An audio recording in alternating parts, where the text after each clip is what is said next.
Remember last week we kind of talked about how to inspire our kids within worship.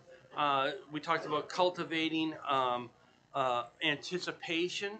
We talked about preparing for worship, different ways in which we can do that. We talked about sitting up front so that they can be engaged, so they can see, so they can hear. We talked about singing and how important it is. And I think that example from mom and dad is paramount when it comes to singing. We talked about giving, and we're going to continue down our path of stewardship today where we left off. But we talked about giving and how important it is to instill very early on that attitude of tithing and of giving of the things that we have been blessed with. And with that comes a larger acknowledgement that we're going to study about today about the things that we have. We talked about as they grow and as they mature, inspiring them to invite their friends, and that's going to help make them soul winners as they become faithful members of the Lord's church, and it will give them a background to go out and invite and bring people to worship. Last week we talked about Matthew chapter 25, verse 14 through 30, about the parable of the talents. You remember we looked at this through the eye or with the eye of a young person as well. And the idea that happens in Matthew 25 is, remember, there's how does he even refer to himself? A master, right?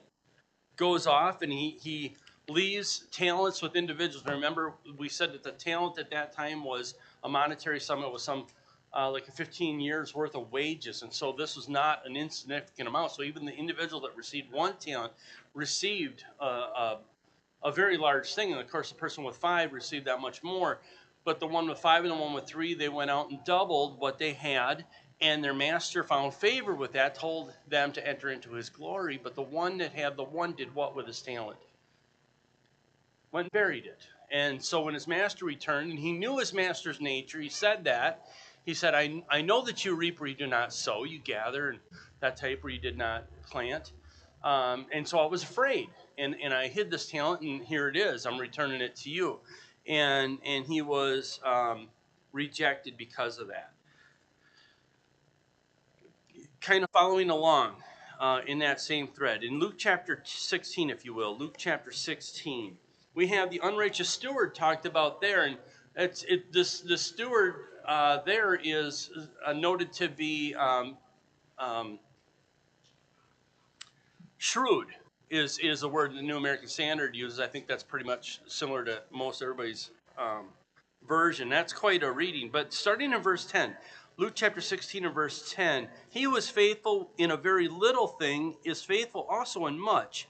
And he who is unrighteous in a very little thing is unrighteous also in much. Therefore, if you have not been faithful in the use of unrighteous wealth, who will entrust the true riches to you? Verse 12, if you have not been faithful in the use of that which is another's, who will give you that which is your own? No servant can serve 2 masters, for either he will hate the one and love the other, or else he will be devoted to one and despise the other. You cannot serve God and wealth, or mammon would be the other interpretation there. Back up to verse 12. Or verse 11, excuse me. Therefore, if you have not been faithful in the use of unrighteous wealth, or some of your verses might read worldly wealth or earthly wealth. Unrighteous seems like a harsh notation to actual money, but I think that's what he's talking about. He's talking about money in general. And so you and I, we're part of commerce, right? We go out and we work and we receive something for that work, or we produce a good or a service, and we gain money for that. And that's what's being referred to here as unrighteous or earthly or worldly wealth. And so we're a part of that. We can't really escape that. God's not asking us to do it, but what he is asking us to do is to be responsible for it. And notice that he started in verse 10, he who is faithful with a very little thing is faithful also in much. He who is unrighteous in a very little thing is unrighteous also in much. Therefore, if you have not. So what he's saying really is this this unrighteous or this earthly or this worldly wealth is a little thing. And we need to be able to handle that. And if we can handle that, we will do better at other things. And so the little things matter. Now, I don't know about you, but a lot of times in my life, it seems to me that finances, wealth, money is not a little thing. Sometimes it tends to occupy a fair amount of my interest, my time. And so that's how serious this is, right? I mean, we can get pretty consumed and we can get ourselves into situations where this becomes a real challenge. Um, and then verse 12, if you have not been faithful in the use of that which is another's, who will give you that which is your own? And I think it's talking to the bigger picture of maybe even going beyond monetary things here, but now starting to look towards spiritual. And then, of course, verse 13 is a passage that we're all very familiar with about serving masters and who are we going to serve. And so the passage here clearly says we cannot be divided. We have to, we will declare that we will serve. And so I kind of wanted to lead off there with chapter 16 of Luke and looking or giving us some background as we start to think about those lessons that we're going to teach our kids. Any thoughts in Luke 16 so far? Let's turn to Proverbs chapter 3.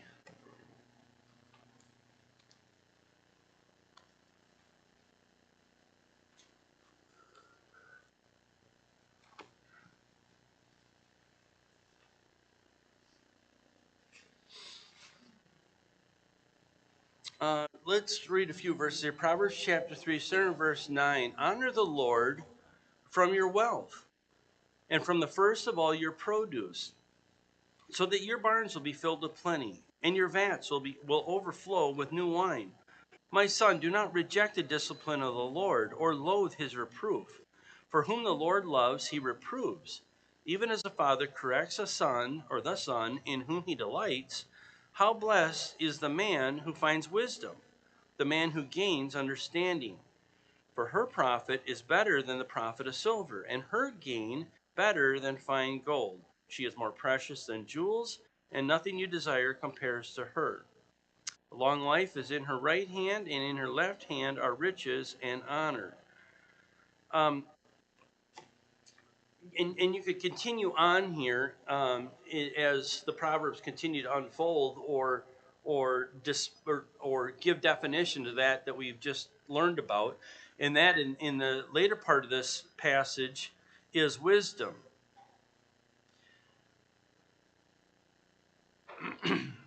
But notice in verse 9 he says, honor the Lord from your wealth and from the first of all your produce. Remember in Old Testament times, where did sacrifice come from? Came from a lot of things, right? But the first, the best of what was produced became that was given to the Lord. And he asks us in verse 9 to honor the Lord from your wealth. And goes right into these first, right? And so the initial appearance here is one of monetary things, right? Of money, and whether we take those the first of the produce of the land, it's still a monetary sum, right? Because we understand that's tradable, that's a valuable commodity, right?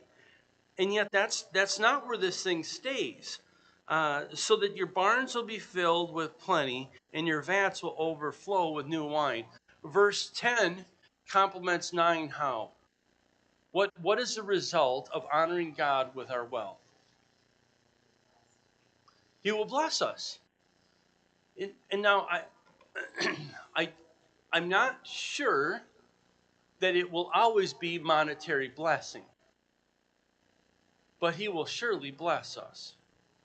And so if we're going to read verse 9 and go to the collection plate with our 10%, thinking that this week we'll receive 15% monetarily, I'm not sure we've got the right attitude.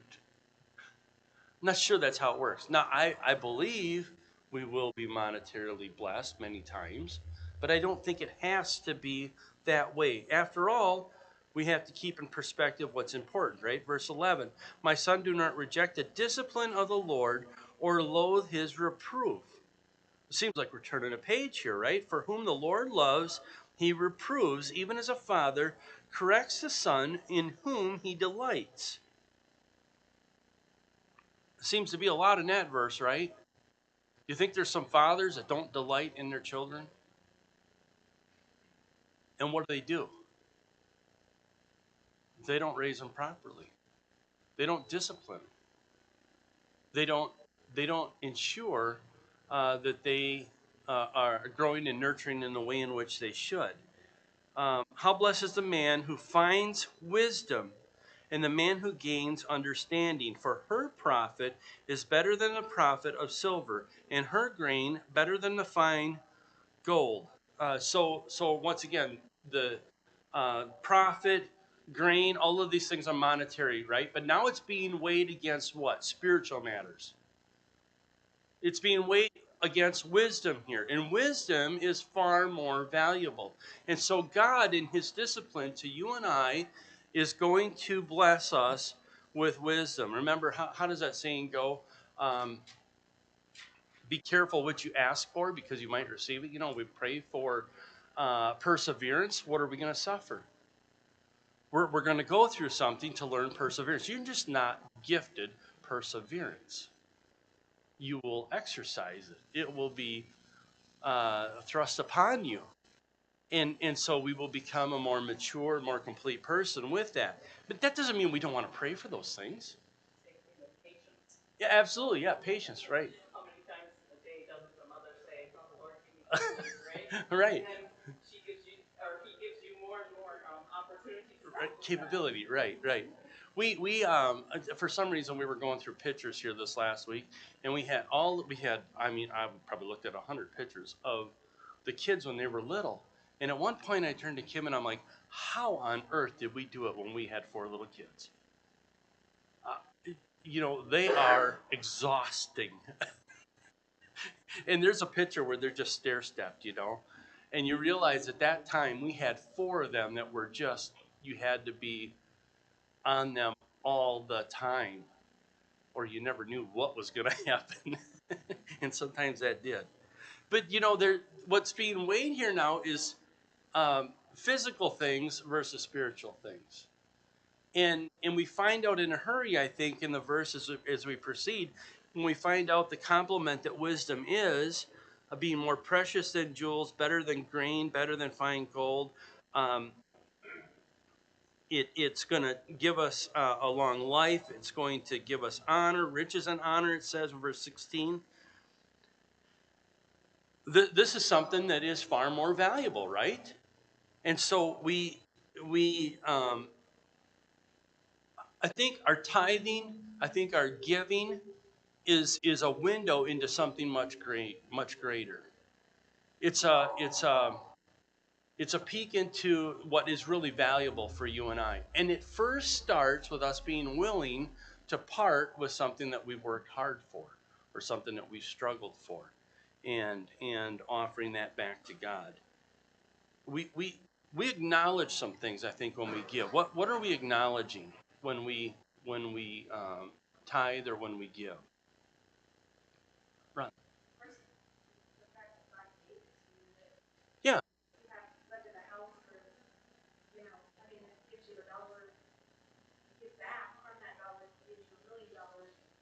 Yeah. Mm. Okay, excellent. Anybody else? Yeah, Dwayne.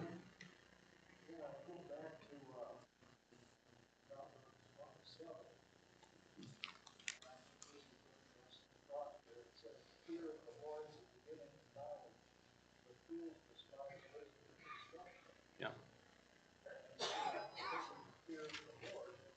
Mhm.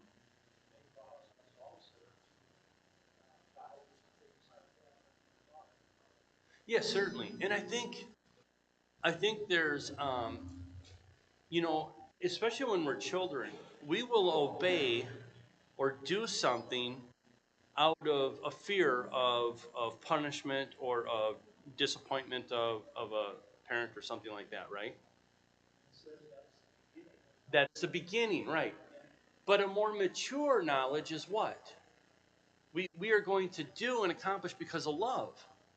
We're going to naturally do what's right because we see it now. We understand what it's all about, and it's very much like and you've seen this where one parent can discipline, and the child melts back into their arms, and the next person disciplines a different way, and the child runs away, and that's not doing it right. Yes, Dwayne.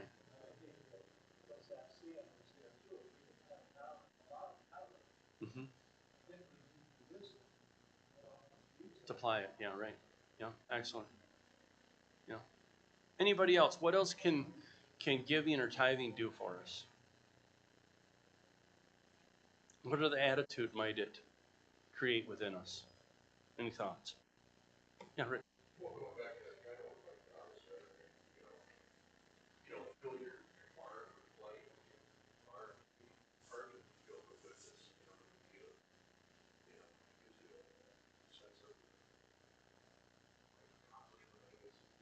Mm-hmm.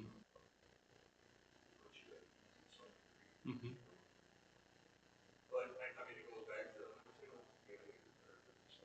Mm-hmm.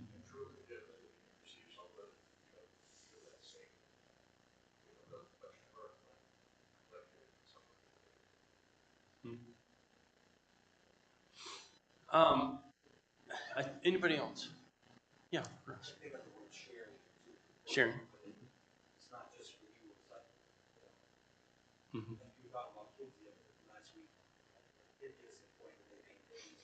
Right? Yeah. Right. Yeah, and that's one thought that I had off of this too. Um, as adults, I think a lot of times we're big immature kids in that we think this is mine. And it makes sense to a point because um, you set a goal, you work hard for something, you go out and you get it, and it's pretty easy to fold your arms and say, look what I did. And you can see how the world gets so trapped in that, right? And I I would say or caution that there's a place for pride. There's a place for pride in our workmanship, in the things that we achieve, the things that uh, that come to us. But that pride has to be couched in something. It's just like um, it being harder for the rich man to enter in heaven than the camel to pass through the eye of a needle. I truly believe that verse is saying that that man is denoted by being a rich man. Now, I think a man can have great wealth and still be pleasing to God, but he's not going to be denoted as a rich man. He's going to be denoted as one of God's men. And I think that's true when we look at the life of several characters in the Old Testament who were blessed wildly. Um, Solomon certainly had his issues later in life, but if we look at the way he was blessed early on and the times that he was pleasing to God, we could look at an individual like Job, who had everything it seemed like was uh, I mean, could there have been anybody else like Job? It's almost hard to believe, right? But then all is taken from him, only to receive everything back and more in the end. Now Job had his moments, didn't he? You and I would too if we were sitting in his spot. But Job was not a rich man. Job was one of God's men. He just happened to have a lot. He just happened to be wildly blessed. And so I think that we can have a moniker of pride, but uh, it has to be correct. But The real blessings that you and I want, I think, starting like in places like Proverbs chapter 3, is not in wealth, but in the blessings that God will put upon us. And we are asked to tithe or to give of the monetary things that we have, but what are we asked to do of the actual talents that He has endowed us with, or blessed us with, or allowed the kingdom to train or well up within inside us to use them? If Scripture says that He has laid out works before us, He's got a design for you and I and the things that we should be doing. And so we want to use those things. We want to exercise them, and those are the true blessings.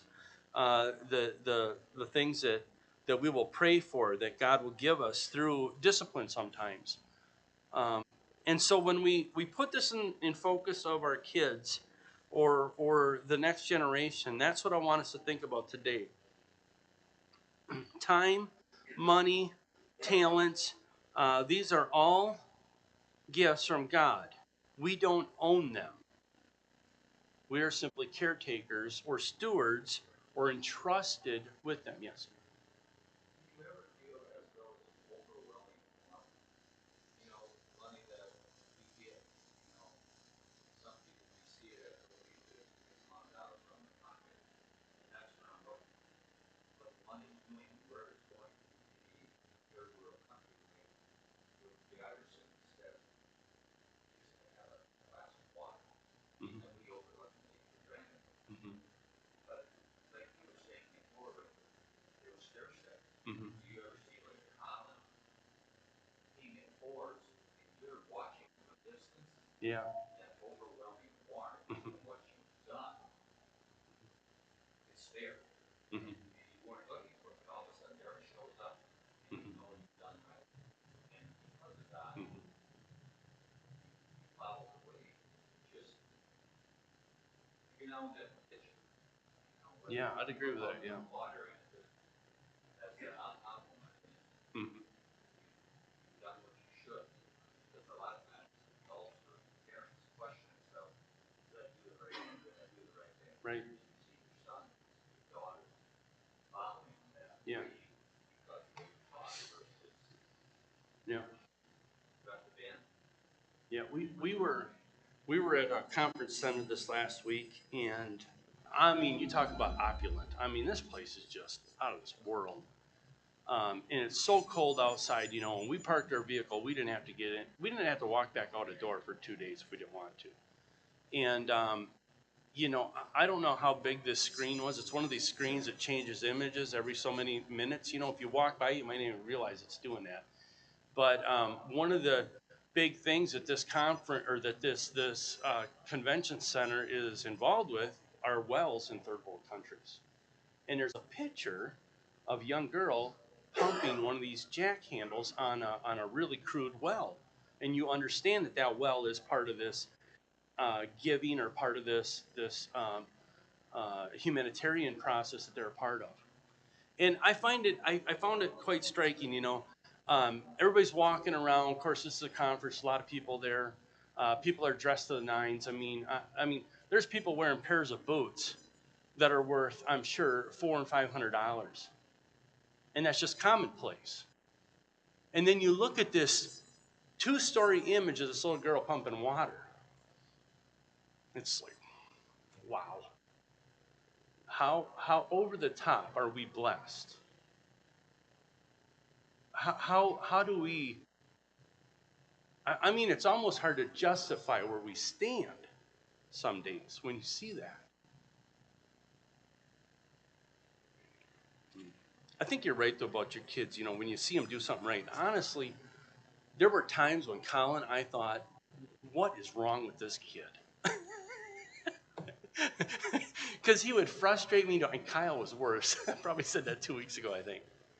But when they come along and they do something well, man, that is encouraging, isn't it?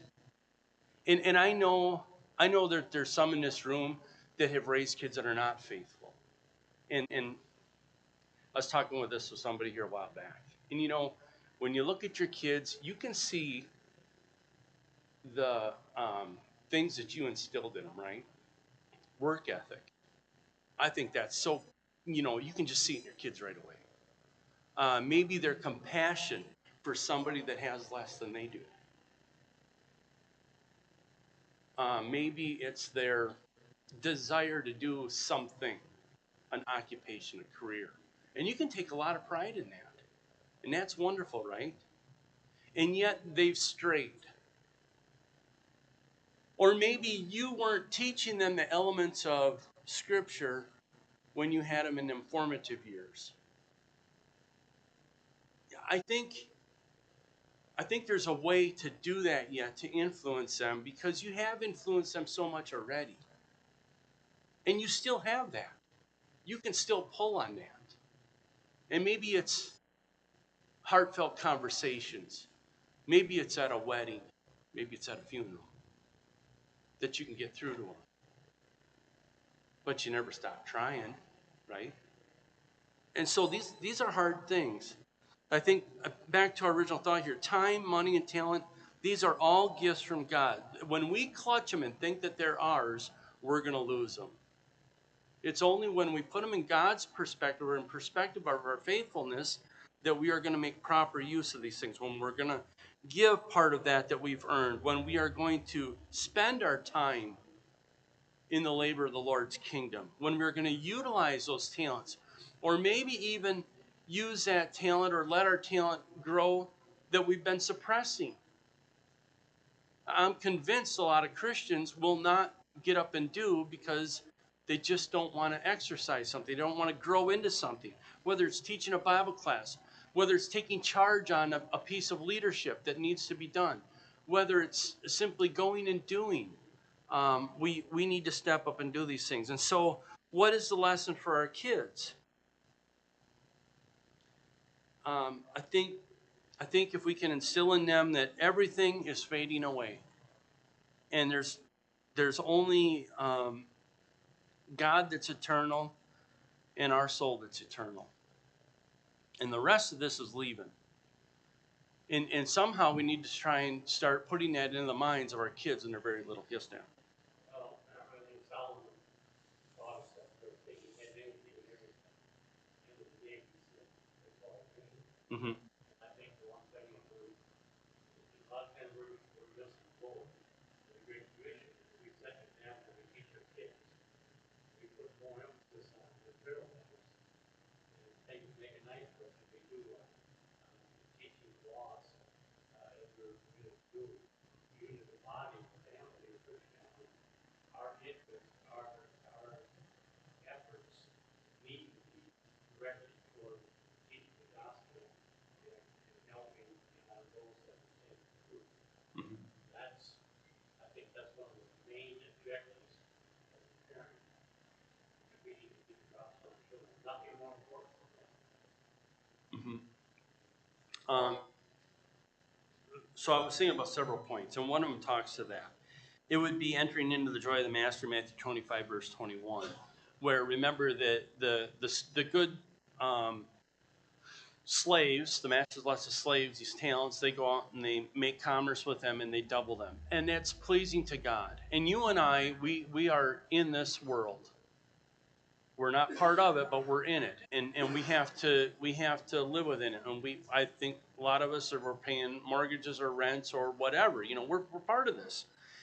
But we can do those things, and we can be pleasing to God when we do it in His way. And so our labor on earthly things is not in vain. There is an eternal purpose to it. There can be eternal reward connected to it. But just like the moniker "the rich man" is not going to go to heaven, it's because he's a rich man. I think if we're identified as that, if that's the moniker that people put over our head, we've got something out of place. So first of all, I'd like us to think about instilling in our kids that we are eternal, that everything out here is going away, but we will live for an eternity. The first would be to use talents wisely and to develop a spirit of servanthood. You've been blessed, now bless others. if we can, and I think it's, would you agree with this? Do you think it's easier to teach a child to be a servant or to have a servant's heart than it is to teach an adult? I very much think so too. I think if you got into adulthood and you don't have that in you, it's very difficult to get that. But if we can teach that to our children, I don't think that's going to leave you. I think that's just going to be there in them and will always rise up within them when opportunity exists. So that's first, to use our talents wisely, a spirit of servanthood. Any thoughts on that? We're not leaving any of these thoughts, but I just want to give you an opportunity to speak if you want. Any thoughts? Number 2, faithfulness in small things matters.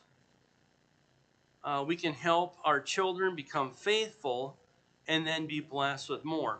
Matthew 25, verse 21.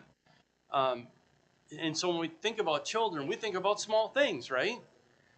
To be faithful in small things, they will naturally be blessed with more. They will be capable of bigger things as they grow and mature.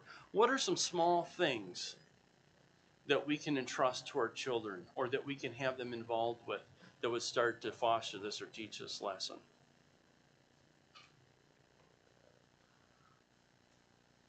Russ? So it sounds like they make your bed. Yeah. I've never seen I think a sergeant or something like that. Yeah. He was talking about how important that was. Yeah. Something simple. Yeah. You know, it's like, that's how you start the day, you know? How many of you ever listened to Jordan Peterson? He's this intellectual mind. I love listening to him. He's just, the man's not a Christian like you and I would like him to be, but he's a thinker, and man, he's sharp and he's on point. And I'm guilty of this. He'll rail on somebody for the way they are, and he'll say they didn't make their bed this morning. And it's a basic thing, but it's the first thing, you know. There's some days you just got to stop and clean your workplace up, right? Because you can't function anymore. And I know my wife is that way. All at once, everything will be cleaned up again. It had to happen. How else? What can we have? What can we get our children involved in to teach them these things of faithfulness or duty or responsibility? What are things that we can do? What's that? Praying, yeah. Teaching and share, okay. Yes. Passionate or towards older people. Okay. Older people, you know, they crave that. You know, they think back, you know, 60 years or whatever, when they were a child, and when they see a child, you know, their eyes just glow when they see a child. For children Mm-hmm. do that, when parents teach their kids to have contact with older people, it makes a huge difference. Mm-hmm. Anybody else? Yes, Todd. Absolutely. Yeah, and that's a little bit more where I was thinking about with this. You know, we want to create opportunities for them to have success. They're probably going to have some failures along the way, but we're going to get to teach them, right? But a young child that's responsible for some chores, you know, even at a little age, they can be responsible for the toys on the floor in their room. But that grows into what? Well, it grows into taking care of the dog and the cat. Or maybe it's some other things like small jobs around the house. How about this? Gardening.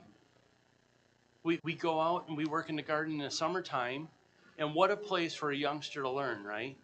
I think about the lessons in the garden. They're crazy. Let's put this little thing in the ground that's going to sprout and produce something. Now, we can go pick up gravel in the yard and bury it 2 inches deep, and guess what's going to happen? Nothing. But God did something with this, and we're going to watch it grow up. And then we're going to nurture it all summer long. We're going to remove the weeds from around it, and sometimes it's going to fail.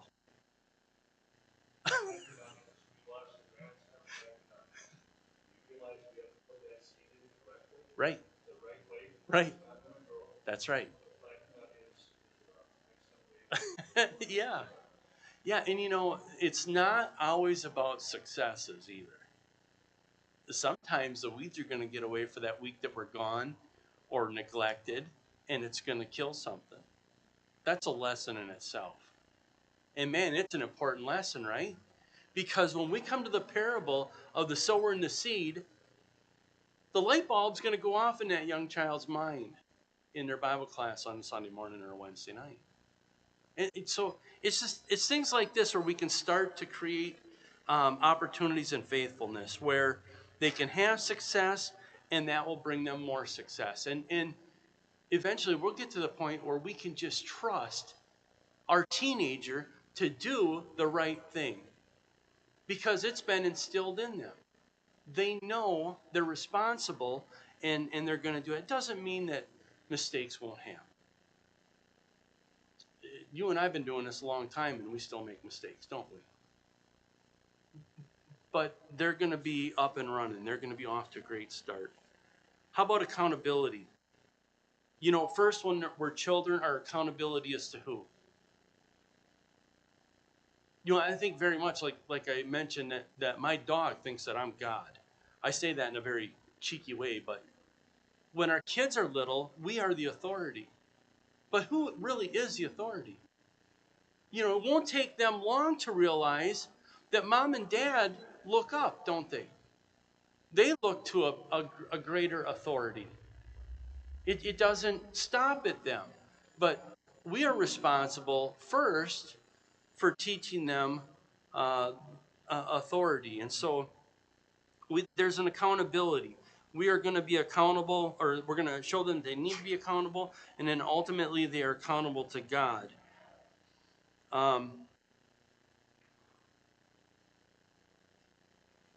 We will give an account. Back in Matthew chapter 25, when the master went away and left his slaves with something, there was going to be an accounting. There was a day that he was coming back. Did they know when he was coming back? Very much like you and I, we don't know when that last day is, whether it's our last day here or the day the Lord returns. But there will be an accounting for these things. We're sadly out of time. Anybody have any comments to this point? We've got a couple more points that we'll finish up next week. Is something you'd really like to address or talk about in the confines of this class? Please see me about it today, and so that we don't end this class and move on to something else without discussing something that you'd like to talk about. Okay. Okay. Thanks for your attention.